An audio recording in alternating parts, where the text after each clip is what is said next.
I knew it. Another Heard At Media production.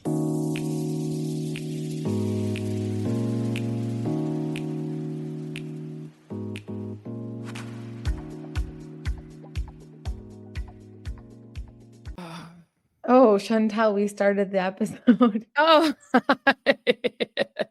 You guys, I don't know if you heard Chantel huffing and puffing. We had to do 2 episodes back to back. I don't think she's happy about no, it. that's not why. It's because like my back is starting to hurt me now. So I was like stretching and then I made that like groan and moan. Chantel, we need to plan your baby shower, by the way. I'm not doing a baby shower. Well, we need to plan something, so I need to Yeah, I get think I said like maybe like the cousins, if you guys wanted us just to hang out like in the backyard somewhere and just cousins, I'd be okay with that. Yeah, Like I okay. know what I did for you. Like everyone get me diapers. Like I really don't. I'm not gonna have a registry. Like people are already giving me so much stuff. We already talked about it. Like we can all just hang out, you know? Chantel, also, no matter what, we are doing a bonus episode where we talk about must-haves for kids and stuff like that. So we are going to do that because I feel so bad. One of our listeners was like, please do an episode, and like the moms could listen. But on today's episode, we're back talking about Diddy. Trigger warning. This is deep stuff. So, it's a very hard listen. We're going to cover some key points that have happened in week 2 of the trial. This is an 8-week trial. So yeah, we're not going to cover like every single day. We're just going to cover some key points because last week, how it ended was Cassie was on the examination. yeah, they did the cross-examination with Cassie, and basically how it went was they're trying to make it like Cassie was someone who was very much involved. She was into it. She wanted it. They keep using the word consensual. So like they Yeah. keep saying that word.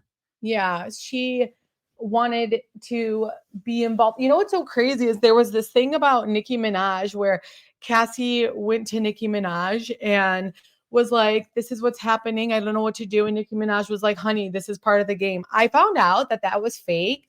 And it's so crazy to me how people can literally like pretend like something is real. And like on TikTok, there was like a million videos about it. And I'm like, oh my gosh, this could have totally ruined Nicki's reputation because there was a video of Nicki Minaj, her son's birthday, and Cassie was there like 2 years ago. So I'm like, that is just like the most fucked up thing ever that people. That's why when you have good loyal fans, like Nicki does have that, people will go nuts and go hard and like debunk everything. It's still annoying though because people will say things like it's truth, and then it's still annoying, and I don't know. I just felt bad for her because like even I was like, dude, we need to report on that, and then I was like looking more into it, and I was like, wow, this never happened. And you know what sucks about this trial is there's no transcript. Like it sucks. Like there are people on X reporting it that are there that they kind of like report live and stuff, but it sucks because there's no transcript available. I don't know how they got it approved for it to not have a transcript and like for this not to be live. Like I will cry if this is the case for the Blake Lively, Justin Baldoni stuff. Well, you'll just have to try to get in there and say you're a media reporter or something. Chantal, I know. I think we'd actually literally. Where would it be at? No, where would it be at? I think it would be in New York. Oh, okay. So Chantal, we should do that because, oh my gosh, like first off, not to make this about us, but we would blow up over that, and we should totally freaking do that. So I think it's like super simple to do. Because there's Brian Freeman and Justin Baldoni and say, hey, we've been on your back. Yeah. But you guys, what's very interesting this week is that so that really happened with Cassie is that they were trying to portray that. They also had her best friend there who was a witness to a lot of things last week. And then they had Don Richards, and Don was on Making the Band.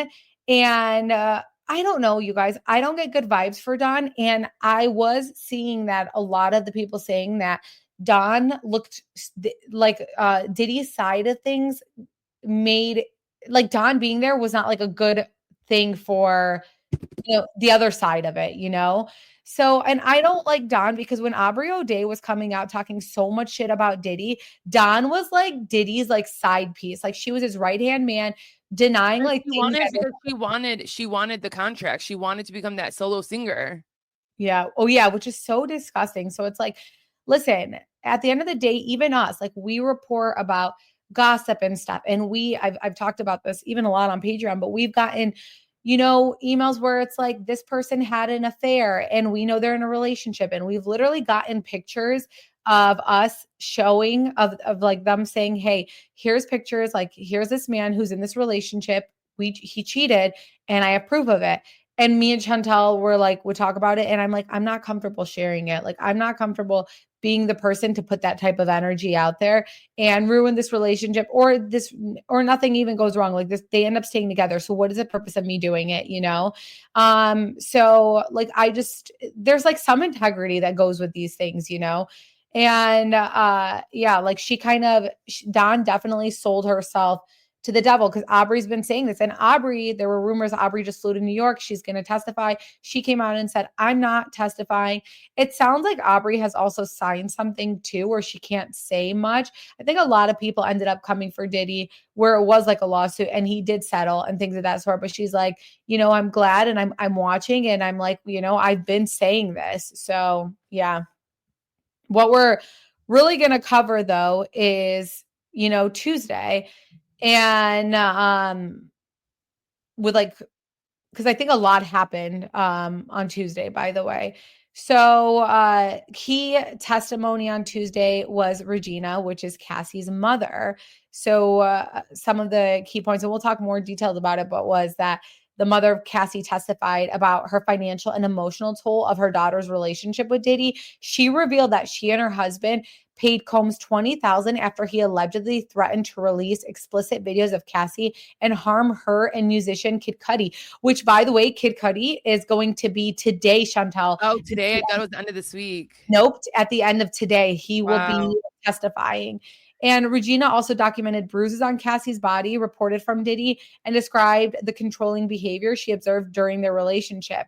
Which is crazy that like you made someone pay you and when you have all this money. So fucked up. So fucked up. Another person, David James, a former assistant to Diddy, shared his experience working closely with him. James recounted an incident in 2008 where Diddy allegedly armed himself with 3 handguns to confront rap rival Suge Knight, which is so crazy because like I heard all these things, you guys, and I was like, there's no way like this shit happens. Like there's no way this is true, but it is true. And this event led to James resigning from his position, citing concerns for his safety. He also testified about Combs' controlling behavior and the pressure he exerted on those around him, which I heard about the Suge Knight Diddy, and I might be chopping his name. But then it makes me think there is a video of Meek Mills and Diddy, you guys. If you've seen this, okay, it is a video of literally them doing the deed, and it is the most traumatizing thing ever. It is the most traumatizing thing ever. Like you literally hear them, and here's the thing. There's no way. Like maybe this is some AI shit. Like, and it sounds like them, and I'm like, maybe this is some AI shit. There's no fucking way. There's no way. There's no way this is real. But you guys, I am convinced this is 1000% a real video because we saw A-lister Terrence Howard come out and say, I knew Diddy was giving me the eye. And we see all the time in Hollywood that the men end up like just they the pressure or whatever it is. The Justin Bieber stuff, like Justin Bieber has stayed silent. It's like, Justin, I need you to fucking speak up, dude. I saw that he did come. I thought I saw a statement saying that he came out and said nothing. No, God, no, he hasn't said one thing about it. I thought I read it somewhere, but I was like, I didn't fact check it, but it said like he came out and said none of this stuff is true that people are claiming about the Diddy stuff with him. No, nothing. He hasn't said one thing. So I was like, there's no way this shit is real. But then it's like, I thought when I saw that video in 2018 of the sex escort who was in his interrogation saying, me and Diddy and Cassie, like, I was their sex worker. I was like, there's no way this shit is true.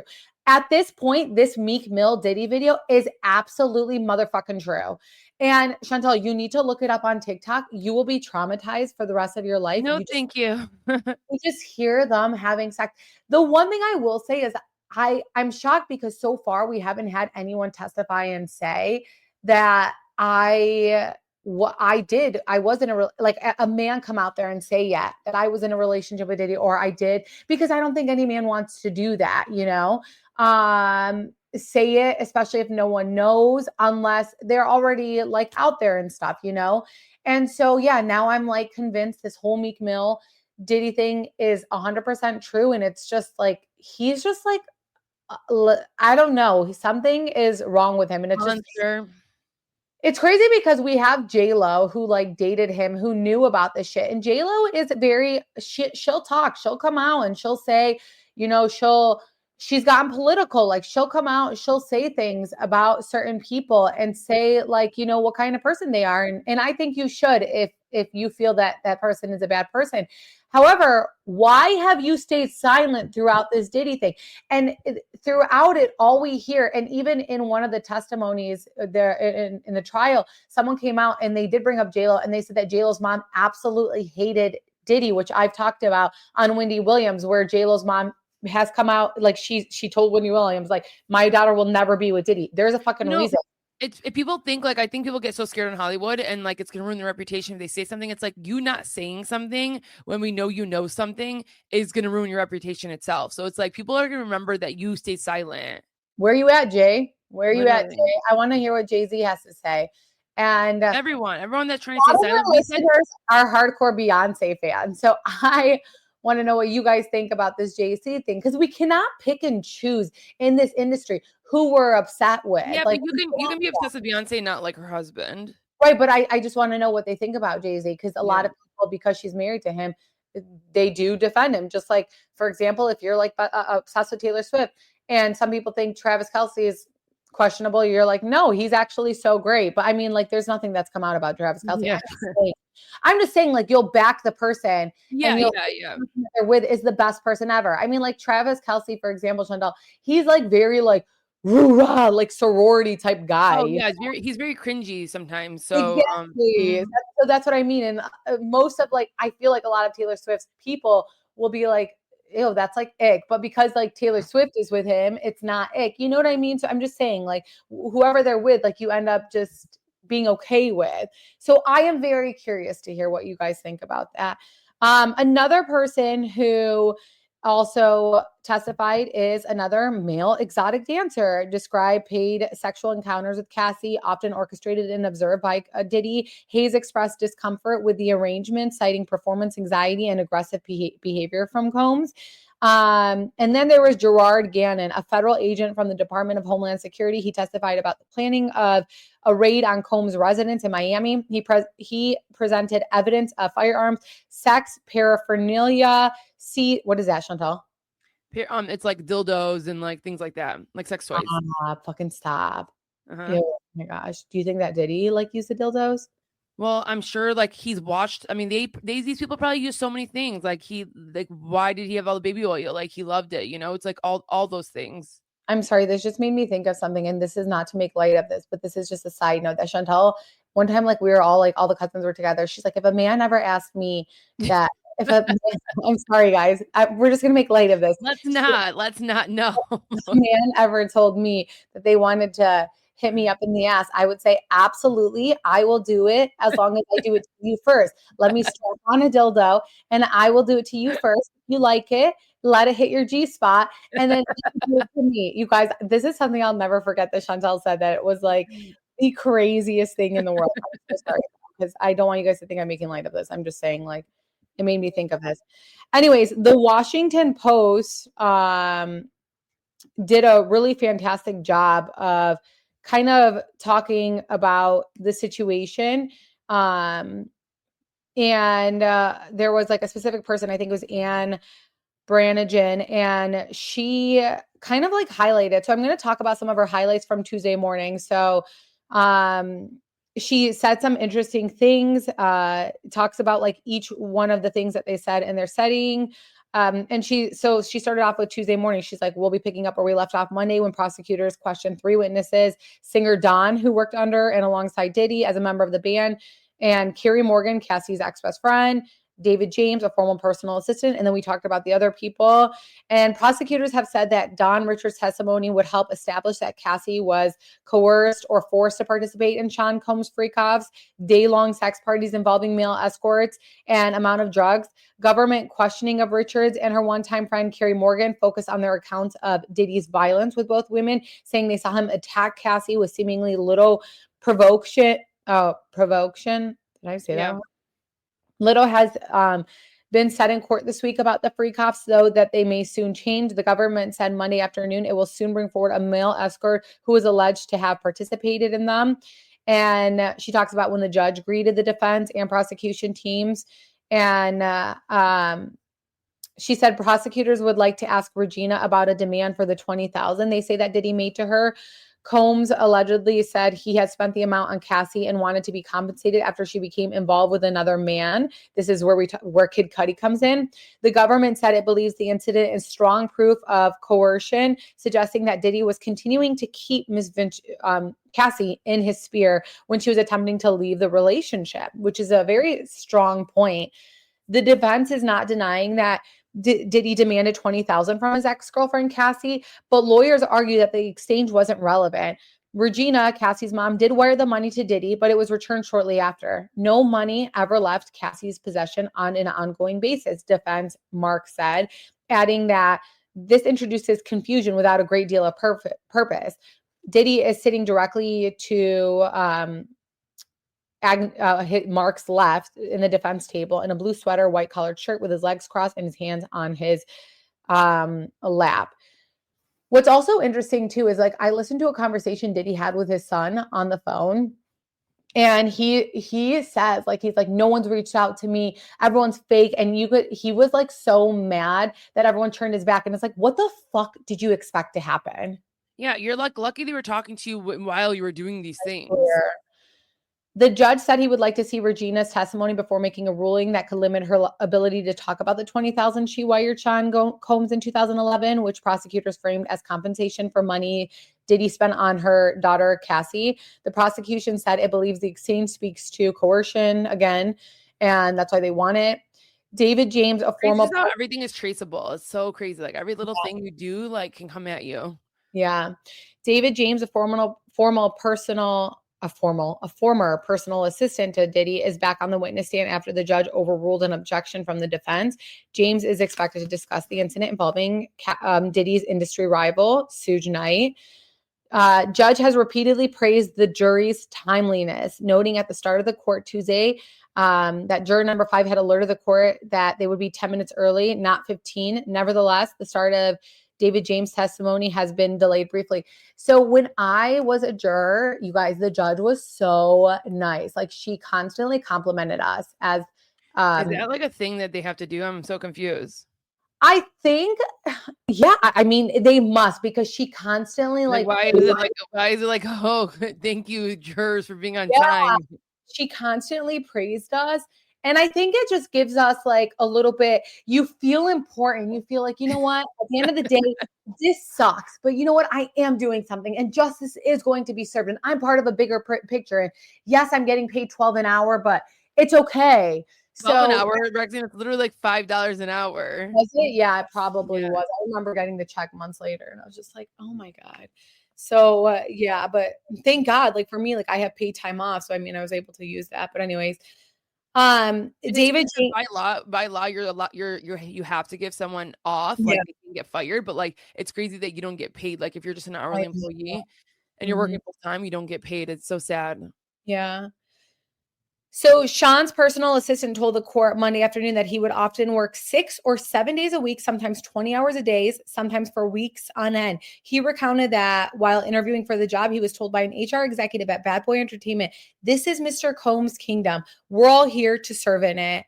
Prosecutors have said they hope to use James' ongoing testimony to help establish their racketeering charge, essentially that Diddy used an organization of people to facilitate his alleged abuse. I think that's where I think a lot of it they're trying their best to get him as, because that will give him the most time I think in jail, and you could prove that way more. Yeah. Diddy traveled with a large supply of prescription and illegal drugs, including pills that were stamped with President Barack Obama's face on them. His former assistant, David James, testified. What? That's so weird. Um, Sean Combs, what's so crazy is that he was like also like the face for them. Oh my God, man, that is so crazy. Sean would have a hotel room stocked with 40 kinds of skincare products. Oh my God. A Jordan brand sweatsuit and applesauce, along with an assortment of drugs, baby oil, and lubricants, said his former personal assistant. Oh my gosh. I also saw a video of Diddy's girlfriend after Cassie. God, I think her name was Gina. I'm not sure. Where she was like, there was a point in our relationship where I was breaking out and he was like, you need to see a doctor because I can't be with someone like that. Oh my gosh. I know. And she talked about that. You guys, like, we need to love ourselves more. We need to love ourselves more than materialistic things or wanting to travel or, caring about our career that much. Like, I don't know. I need. It's so hard because it really starts from childhood. So a lot of these people are broken. Yeah. Like And any love they get, and even if it's someone saying like, did he like, you need to get your face fixed, like to someone else, that's perceived as love. Like, oh, he cares about me. He wants me to get my face fixed. Like they don't realize in the moment until they're out of it. Just like Cassie, like they don't like they might realize it, but they don't. It's still like love goggles on. Like it's so hard for people. yeah. Like women and men. I mean, women. Yeah, women and men. Both. Yeah. David describes the prep he would do for Diddy's hotel room and says he was reimbursed by Bad Boy Entertainment for expenses such as medicine and snacks, but for certain supplies, the former personal assistants such as baby oil, Astroglide, and condoms, he was told to be reimbursed by Combs' security staff who would pay him in cash out of Combs' Louis Vuitton bag. Interesting. Wow. Like that's so weird that like you're paying this person for this and not for that. Like it was like you're trying to hide it. Yeah. Diddy had 3 handguns on his lap when he ordered members of his entourage to go to Mel's Diner in Los Angeles early one morning to confront rival record mogul Suge Knight. Former assistant David James testified. Combs demanded that James drive to the restaurant around 4 a.m. and then circle the block after they failed to spot Knight's Cadillac Escalade in the parking lot. I remember thinking there's 3 guns and 3 people in the car, James testified. Before the trip to the dinner, Diddy's girlfriend Cassie was crying and begging him not to leave his Los Angeles home. Cassie previously told the jury that she was scared of what Combs would do and begged him not to go. David James drove Diddy's Lincoln Navigator to the diner, he said. He recalled having a weird sense of calm on the ride with Diddy and a security guard in the vehicle. The former employee's testimony may help to support the prosecution's theory that Diddy had an army of enforcers who enabled his violent and illegal conduct. How the fuck did he get away with this shit? Don't know. Man, money. What does money do? Before talking about Diddy's hotel room, former personal assistant David James described a night in 2009 when Diddy entered his Los Angeles home in a rage over a blog post on a gossip site. Ooh, they don't like when people talk about them. James said he had the day off, but was at Diddy's estate working on a research project for his boss, looking at possible tattoos online for Diddy. Like, you need someone to look that up for you? Yeah, because he's scared. A tattoo? Anything. Like he loved the power. He loved the power to have anyone do everything for him. Yeah, I don't think he was scared, but like, yeah. The defense is suggesting that Suge Knight incident didn't happen, at least not that the way Diddy's former personal assistant said it. Defense lawyer Mark asked James if he objected to going with Combs to look for Knight while Combs was allegedly holding 3 handguns. You didn't say a thing, the Mark asked James. Respectfully, sir, you have someone with 3 guns at close proximity. I didn't think I had the option to say something, which is fair. He agreed with Mark that the incident was a radical departure from normal events during his time employed with Diddy. Testimony from David, a former personal assistant to Sean, called to mind similar allegations mentioned in sexual battery lawsuit from Philip Pines, who said he worked as Combs' assistant from December 2019 to December 2021. You know what I find interesting is it sounds like Diddy hired men as assistants. I don't know. Like no other girls. Yeah, I don't know. Yeah. Defense counsel entourage was men. Yeah. Defense counsel Mark was fairly aggressive as he cross-examined Sean's former assistant about his account of an incident involving Diddy's rival, Suge Knight. His demeanor with James was marked allegedly different from his treatment of Carrie Morgan on Monday when he periodically apologized for asking her questions. The defense clearly did not want the jury to hear James' story. Earlier Tuesday morning, before the jurors entered the courtroom, Mark fought to have the testimony barred on the grounds that it was not relevant. The government persuaded the judge to keep the testimony, however, arguing that James' story supported the racketeering charge. Now, other notable moments from the defense ongoing cross-examination of Sean's former personal assistant is that James said he was prepped by prosecutors Tuesday morning for defense attorney Mark's questioning. This is normal. Mark, who appeared to not expect that detail, responded, "Fair enough. And how did I do?" And James said, "Consistent." The government witness also gave more detail about how Combs ran his company, saying he was involved with everything. James also said he worked 21 days straight, crediting his work ethic to being raised in Flint, Michigan. Okay. All right. Shout out. Michigan people are hard workers. Another assistant, he said, once went to the hospital for dehydration after working a 24-hour shift. James said that Diddy's security detail used to have a saying, "Do you know what rhymes with tired?" The answer is fired. Oh my gosh. Oh my gosh. No, you should start saying it. I'm just kidding. No, I would never threaten anyone like that. I know, obviously. The applesauce on Combs hotel riders, by the way, we now know, thanks to Mark, that Combs liked applesauce on his cheeseburger. What? Ew. That's fucking weird. Mark threw a bit of a curveball during his cross-examination of David James, a former personal assistant, and the defense attorney asked James if he ever choked Combs' personal chef, whom Mark referred to as Chef Jordan. Jordan's, by the way, expected to testify. James answered that he hadn't. The government objected to a line of questioning, and after a brief sidebar, Mark was allowed to continue. During the redirect, the government asked David James if Sean himself ever got violent with Jordan Atkinson, the personal chef. James replied that there was an incident at Combs' Alpine, New Jersey home. James said that Combs instructed him to file a police report saying that Atkinson was the aggressor and hit Combs first. The former personal assistant said he did not want to make a false police report, so he drove around Jersey for an hour before returning to Combs' home, where he lied and told his boss that the report had been filed. Oh my gosh. Now, this is when Regina, the mother of Cassie, comes up and she's about to begin.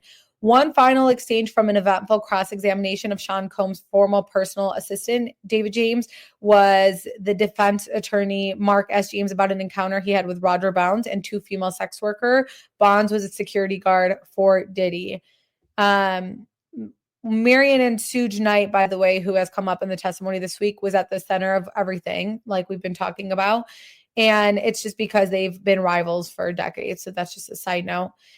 Now, this is when Regina talks about the home equity loan in 2011 that she took out. Like, look how she had to take out a loan of $20,000 to satisfy a shakedown. Who just got $20,000 just to give? I know. Yeah. So she does talk about that. And she talks about the photograph she took of Cassie injured. And jurors previously heard testimony that Sean was livid that Cassie had been dating rapper Kid Cudi, whose real name is Scott, because Diddy considered it an insult for her to see another hip-hop celebrity. Cassie's mother, Regina, said that she wired the $20,000 to Combs at his request, but Combs returned it after 4 or 5 days. So it's like a power threat. It's like, you better give me this money, even though I don't need it, and I own you, kind of things. Oh, right? Yeah. Yep. I mean, that's how I look at it. Cassie's mother, Regina, said her daughter first told her that Diddy was physically abusive in December of 2011 when she disclosed it in an email as she traveled home to Connecticut for Christmas. After Cassie arrived, Regina... That was long ago. Like, that was like in the beginning. Right, which is crazy because she did have a relationship for a while. After Cassie arrived, Regina said she took photos that showed bruising on her daughter's backside thigh and the back of her shoulder. The same photo shared in court during Cassie's testimony last week. And Sean's lead counsel, Mark, declined to cross-examine Regina after she testified late Tuesday morning. He informed Regina that he had no questions for her, then thanked her, which is kind of crazy. I expected him to maybe ask her stuff, but I feel like he doesn't want that because she's like a mother. She's innocent. He doesn't, and people are going to take what she's saying, and he doesn't want that. So he wants her to get out of there as soon as possible. Yeah, 100%. Oh, yeah. Prosecutor's next witness is Sheree Hayes, 51, a male exotic dancer from Harlem whose stage name was The Punisher. Oh my gosh.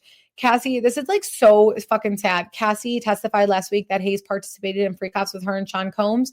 Hayes said he was hired for the first time in 2012, and he's a bald and muscular he was bald and muscular, he was wearing a black suit and tie. He also speaks with a bit of a lisp.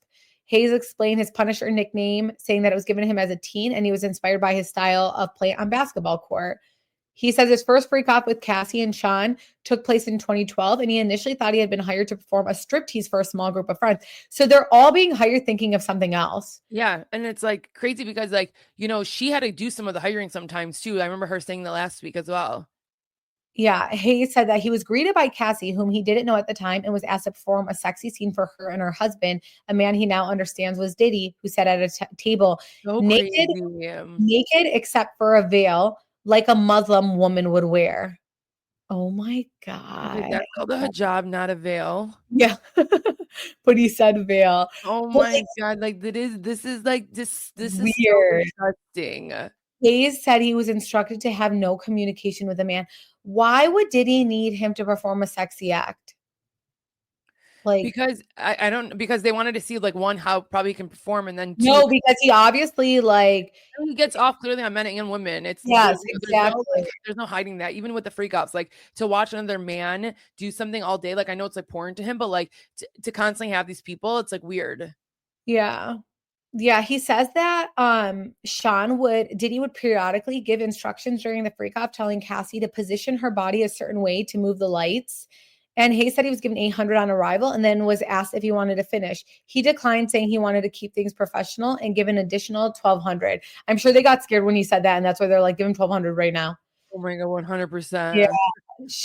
Hayes said he didn't recognize Diddy or Cassie during their first encounter, but learned their identities when he was booked for another freak off session, this time at the Essex Hotel in New York. When he turned on a TV in the hotel room while waiting for the session to start, a welcome screen appeared reading, "The Essex House would like to welcome Mr. Sean Combs. Ironically, I was a fan." He said he later looked at Combs' Instagram account and recognized Cassie in the photos. Wow.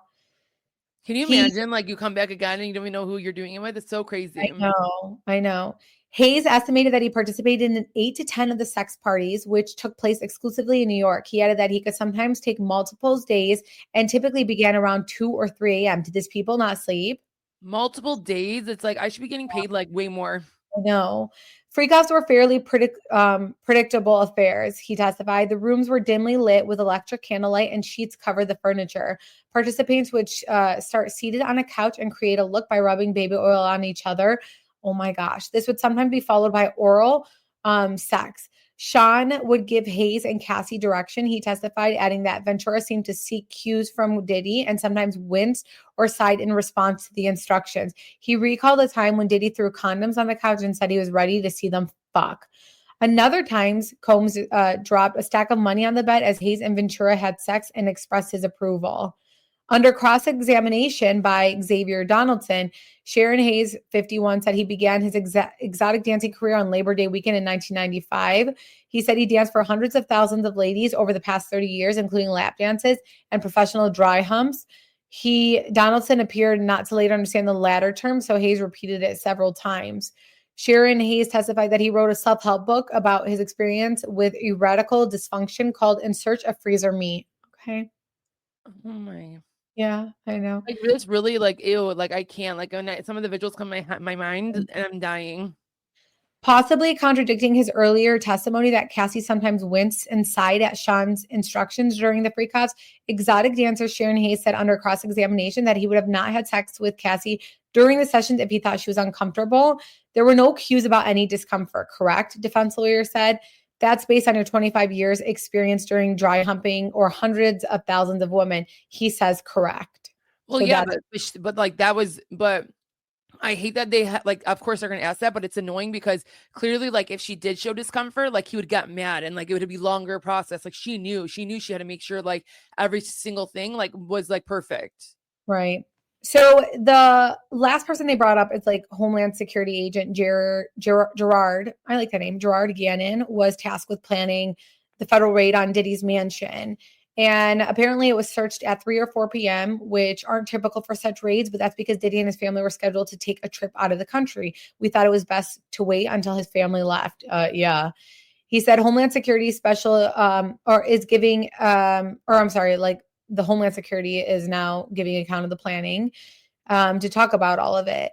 And he says that he was in charge of it all. And the Miami mansion is on Star Island, a celebrity-rich neighborhood, which past and present residents include Gloria Estefan, Jennifer Lopez, and Shaquille O'Neal. He was asked by prosecutors. Yeah, he was asked by prosecutors to walk through some of the items found on the raid on Sean Diddy's Star Island home last year. He testified that in the main bedroom's closet, federal agents found part of AR-15 rifles and corresponding accessories such as red dot, which helped the shooter be more accurate. Photos from the same bedroom showed a column of shelves with AR-15 components, as well as platform high heels, sex toys, baby oil, lubricant, and lingerie. It's clear he did this with every woman he's ever been with.